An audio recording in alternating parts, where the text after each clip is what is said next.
Tonight on Newsbeat, LSU students worry what a new proposal will do to their tops.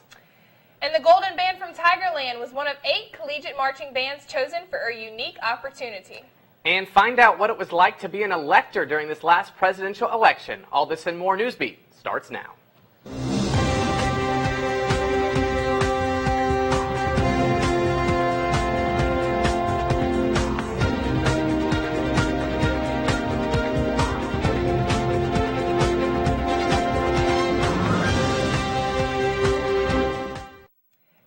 Welcome to Newsbeat. I'm Madeline Adams. And I'm Johnston Von Springer. Thanks for joining us. The more TOPS decreases, the more students worry. Student Body President Zach Faircloth wrote a letter to the Board of Regents with complaints of the new proposal for the program that would require students to have a cumulative 30 hours to receive TOPS. Reporter Nadine Abusada has more. Budget cuts, an issue that caused an uproar just a few months ago. An issue that is affecting TOPS more than it ever has before. A dramatic change, because I had a $1,000 gap I had to pay with barely any time to make the money. The TOPS fund decreased from $300 million to $210. Students started paying 8% of their tuition in spring 2016. That quickly increased to 40% just last fall. So last semester I was only able to come to LSU because, FAFSA and TOPS combined to, help me go to college for free.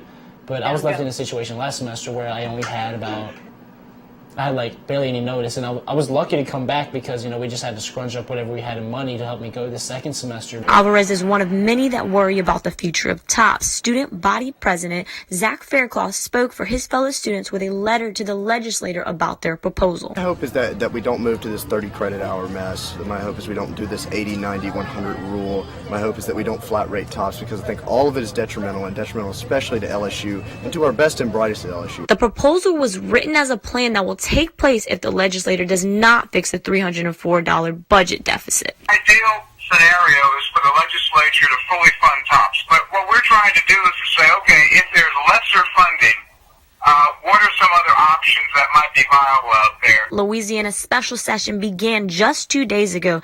The legislators say they have the hope to fully fund Louisiana education by using the rainy day fund. I believe TOPS could be fully funded this year. The governor's going to put forth a plan that he hopes will fully fund it, and it could be right back where it was supposed to be. Alvarez states he will not be able to return to LSU in the fall if TOPS is not fully funded. Now, I'm not even sure if I'll be able to come back to LSU next semester because if there's no TOPS, me and my family, we just don't have the money to keep me going here. The special session will continue until midnight, February 22nd. Until then, TOPS will continue to try and fund students with what they can. For Tiger TV, I'm Nadine Abusada. The legislator states that this proposal is not final and will not go into place if TOPS is fully funded. Biting might get a Louisiana state senator expelled from office. Last month, Senator Troy Brown spent a weekend in jail which fulfilled his 38-hour sentence that was issued last year for biting his wife. This criminal charge was one of 2 given to Brown within the span of 1 year, and both for abusing women. Today, the Senate Select Committee on Discipline and Expulsion discussed Brown's ability to continue serving in the Senate. The committee will launch an investigation that could lead to the senator's expulsion. The LSU Tiger Band has been chosen to present its New Orleans-themed show at the 2017 National Conference. Tiger TV reporter Abby Roca has more on this great honor for the Tigers.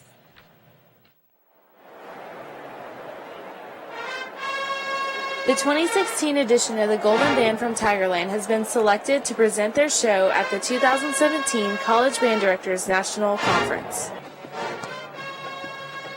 A video of the NOLA show, as well as a play-by-play of techniques, music selection, and visual design decisions will be presented by Dr. Damon Talley, the Director of Bands.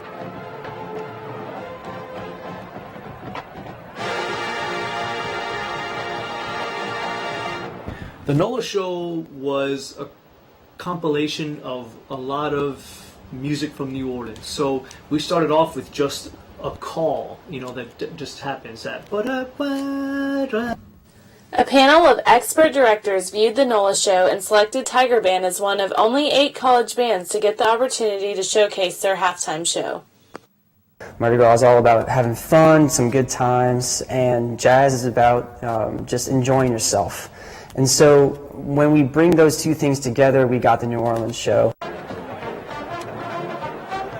And it's an honor to be selected to be one of 8 to present at this conference and to have the Tiger Band highlighted at a national level this way. The event will allow band directors to share knowledge and learn different marching band techniques from each other. With Tiger TV News, this is Abby Rocha. The conference will be held at the University of Missouri on March 15th through the 18th. To many, the 2016 presidential election was the most decisive in modern times. However, the anger didn't end after ballots were cast because the candidates split the electoral and popular votes. The process of electing our president can be unfamiliar, with many asking how we get to 270.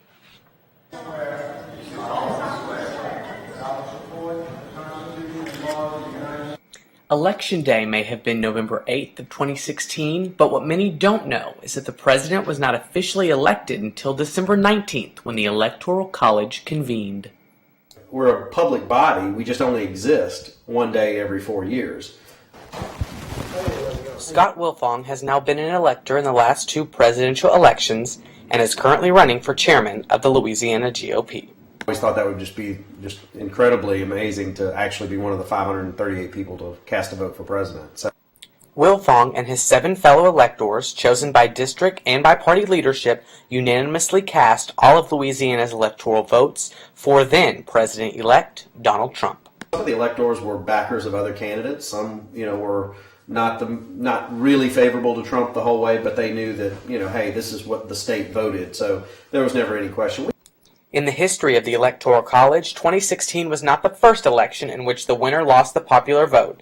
It had occurred 4 previous times, with John Quincy Adams, Rutherford Hayes, Ben Harrison, and most recently in 2000 with George W. Bush. It says the Electoral College doesn't factor in popular vote. It does, because California gets 55 electoral votes because they have so many people. Wyoming gets 3.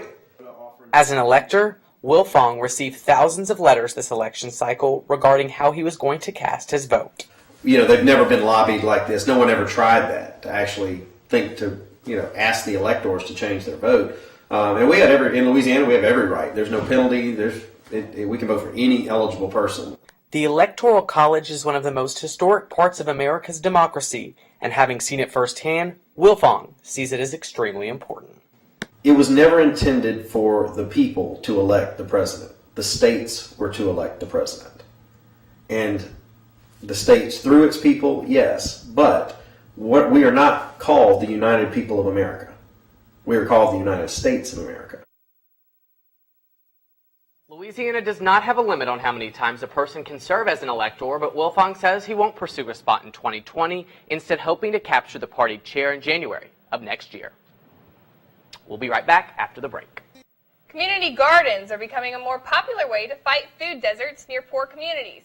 Tiger TV reporter Max Merchant has more on the story. Community gardens may hold the key to conquering Baton Rouge's food deserts. I think what we needed to do is learn more about how to establish a garden that could be maintained. Judith Myhan, a human ecology instructor at LSU, says that a lack of quality foods are hurting too many poor communities. There are more than 6 programs trying to help these communities, but Myhan says it doesn't always work out. But like I said, a lot of times, a lot of effort goes in and then it just disappears. Myhan says student involvement is needed to maintain these gardens. It really requires people who are committed to making it happen. In other words, invested in it themselves. It's students like Tori Alexis who's had plenty of experience with the community.